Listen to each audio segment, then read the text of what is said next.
Yo, what's up my people, Nova Fourth Prince here, and I wanted to take this time just to talk about myself a bit. So I don't think I've really done that in a video. I haven't really spoke to you guys, about myself and things I've been interested in the past. I suppose this might fit into story time a bit as well, but we'll see how the commentary pans out and see how it goes. But basically, when I left school, I know you guys know I'm one of the older gears, one of the older one of the older people in the Gears of War community. So and I've obviously done lots of different things and whatever. And one of my big things, or my big thing when I left school, was to work with animals, mainly dogs. I used to be my idea was to be a big famous dog breeder and show dogs, and that was my thing for quite an amount of years. That was what I wanted to do. My idea was to get a nice big house, a couple of dogs, breed them, mainly bull terriers. That was my breed, or a lot of people may know them as English bull terriers, but they're actually bull terriers. That's what it says on the breed standard. There's me being a bit of a geek, but I wanted to work with dogs basically, and that's what I did for quite a few years. I mean, it worked out, I suppose almost 10 years I worked with in kennels and things like that. Obviously you go through life and you have ideas when you leave school and things you want to do, and when you actually get to do them and you look deeper inside what the things, your ideas before, they don't actually suit you in the end. And that was the case with kennel work. My first kennels I worked in was just like a boarding kennels. I left school, and as soon as I left school I got this job. Really, I was really lucky because I didn't do too well at school. I didn't get no exams or whatever, but I left school and I was just in this job anyway. I was doing it part time. I was doing like day release from school because I was a bad boy at school. I was one of the naughty ones, and luckily the school hooked me up. They said, what do you want to do? And I said, I want to work with dogs, and they hooked me up with the kennels. I used to go there one day a week, and luckily just as I'd left school or finished school or got expelled or whatever, someone left the job, and then the owner of the kennels just said, do you want to work here full time? I was like, hell yeah, £80 a week. I was like, my first wages was amazing. But anyway, yeah, so I started in that job, and I was doing work in boarding kennels, and they had a cattery there and stuff, and it was a really good job. I really enjoyed it. It was just good, and what I wanted to do as well, all the people there were really cool, and I think I was there for actually on and off for, about 2 years I say it was, but there was lots of kennel work is kind of a weird one, and I'll probably drag this out into a few commentaries actually, but my first kennels was really, it's the thing in kennel work when you're working, especially in the boarding kennels, which means someone's gone on holiday or someone's away and you're looking after their dog for a certain amount of time, and the kennels get paid for it. So there was a cattery, they had a cattery as well, really nice cattery, and I mean, one day this lady come back to pick up her 2 cats, and we had boxes so you could transport the cat from the cattery to the car. And this lady was like, she come in, she went, oh, come into the cattery, was faffing over her cat and that, picked up her cat, and I was like, do you want me to get a box? Do you want me to get a box so you can take them to the car? And she's like, no, it'd be fine. No, it'd be fine. I was like, okay, as long as you're sure, as long as you're sure, because I can get a box, it's not a problem. No, we're only going to the car, it's only parked outside. I was like, alright, it's your cat. So she took one of her cats and I took the other one, and I opened the cattery doors, and as soon as we got to the outside world, and this kennel was like basically on a farm, and as soon as we got outside, this lady lets go of her own cat. She just lets it go. And obviously the cat I'm holding, she's just stood there going, I can't remember, let's call the cat Misty, just because that sounds like a cat name. She's going, oh Misty. And I'm just like, well, can I put this cat in your car? She just had the cats loose in the car, because the other cat in my arms was just going, I want to go and have a look around the farm. So I was like, can I put this cat in the car, and then I'll get your cat in a second. So I'll retrieve your cat or save it, and I put the cat I had in the car, and then I had to go on a wild goose chase for a cat, and trust me, it was not fun. So this cat basically ran off, swam across a small pond, there was another business on the kennels who used to fix up MGs, jumped up on the roof of this place what did MG's, like a proper roof, like it's a roof, man, do you know what I mean? So I chased this cat, and in the end I was like, right, I want to just get this cat, get it in her car before I have to tell my boss that she lost the cat. It wasn't my fault, alright? She dropped the cat, it wasn't me, but I didn't really want to go back and tell her that I let her leave the cattery without a box or something. So I'm climbing on this roof with this cat, and this cat was some psychotic, mad beast. I'm on a roof. I'm not too keen on heights anyway. I hate heights. And I'm on this roof, like climbing along the roof tiles, and then I grab this cat by the scuff of the neck and like hold on to it, and it has a dicky fit. Like, I'm holding on to this cat, and it just goes.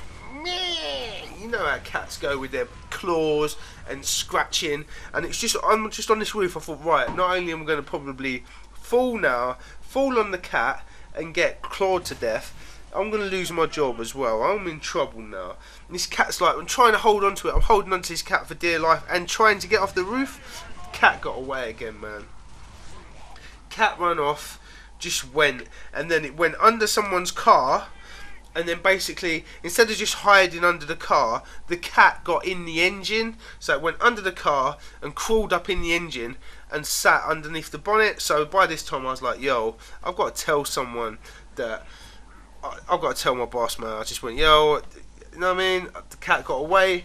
It's in the car down there.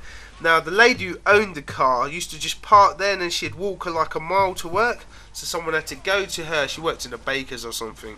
And someone had to get out, go to her, get her car keys so we could pop the bonnet to get this cat. And there was like 6 of us around this bonnet with this cat, like with a blanket, so we could chuck the blanket over the cat and catch it.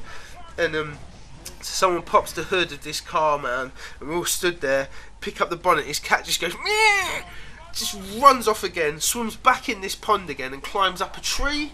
So I'm just like, so luckily enough I didn't have to climb up the tree, but my boss had to climb up the tree, and we had to pass him up a cat box, and he had to like get it, stick it in the cat box. Man, it was a crazy day. That cat was just annoying. But yeah, my first kennels, it was really good. It was good work. And then after that, I kind of I've worked in a breeding kennels for bull terriers as well, but that was just like, you know, some weekends here and there. And then my second job, because obviously that job didn't last long because the owner died, so after the owner died the kennels just closed basically. And then I went to like a kennel college basically, where they give you like a special diploma for this place, and they give you a MVQ level 2 in small animal care. So I went there, and this place was cool, man. It was like, it worked out to be like 3 boys and like 26 to 30 girls. Yeah, it was a good time.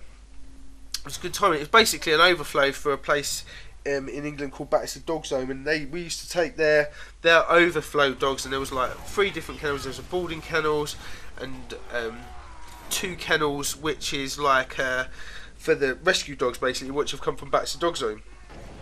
And it was a really good job, but it was also the job that kind of made me feel like if you love dogs and you love animals, when you work in kennels, they're not your dog. They're not your dog. You don't have any control over what happens to that dog, you know.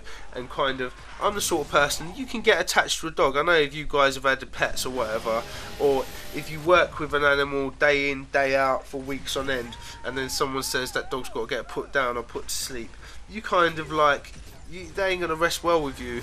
But there was one dog, his name was Jacko. He's a big bull terrier. He's like a big bull terrier, big bully bull terrier. I'd like to put a picture up, but anyway, yeah, he was funny. He had more character than he had so much character. This dog, he was just, he was funny.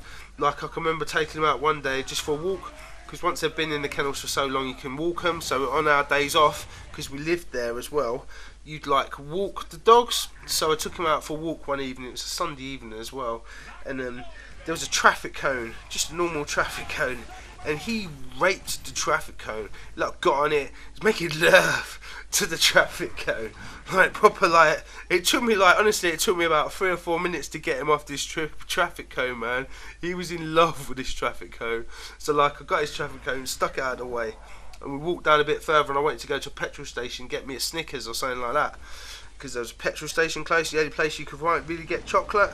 So I popped down there with him. But in this petrol station, they had this like, it was like loads of beach balls, you know, them airsoft footballs, tons of them in like a netted basket. There must have been like 300-400 balls in this netted basket, and I just walked past. I didn't really think about it. I didn't really notice the basket, and Jacko just ripped the netting of this basket, man. I swear, like this forecourt of the petrol station, there was like hundreds and hundreds of balls just went and shot out all over around the thing, and I just went, yo, because he was like, he didn't know what to do, man. There were so many balls flying everywhere. He was like, he didn't know what one to go for, thank God.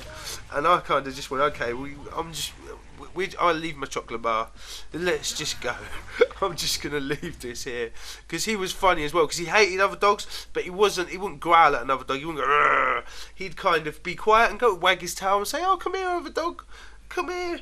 And we met this lady this night, and she had her dog off the lead. I said, "Can you put your dog on the lead, please?" And she goes, "Oh, don't worry, she's fine." I said, "It's not her I'm worried about." Yeah, because I was worried about Jacko like causing big damage to that other dog, but that was kind of his way of like going, "Oh, come here, little dog. I don't want to fight ya. Come over here, I'm a friendly gentleman." He'd just be quiet, wouldn't growl or anything. So other dogs would just like go, "Oh, hello, mate. I'll come over and speak to you." And he would have just grabbed him, man. But I was like really happy that obviously I had full control over him. Apart from the traffic code, there's definitely a traffic code somewhere that's feeling violated, and the like 360. Really light footballs that were in the traffic, the parking, the gas station, man. They just went everywhere. I've never seen a sight of like thousands of balls just flying all over the place. And even Jacko was like, "Yo, what one?" I don't know what one to get. I don't know what ball to have. I just was like, "Oh, I've got to go."